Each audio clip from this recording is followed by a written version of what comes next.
Miksi käyttää pilvipalveluita? Pilvipalvelu voi tuoda nopeitakin hyötyjä yrityksen liiketoiminnalle.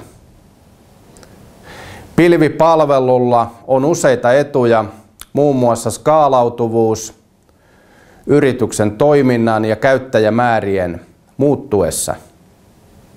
Myös kustannustehokkuus sekä vakiotoimintojen nopea käyttöönotto ovat selkeitä etuja. Pilvipalveluiden käyttöä suunniteltaessa on syytä tarkasti miettiä niiden integroitavuus yrityksen liiketoimintaprosesseihin sekä muihin tietojärjestelmiin. Tietoturvaa suunniteltaessa vaihtoehtoina ovat sekä julkinen pilvipalvelu että yrityksille suunnattu yksityinen pilvipalvelu. Lotsican Business Flow-konsepti huomioi kaikki nämä asiat.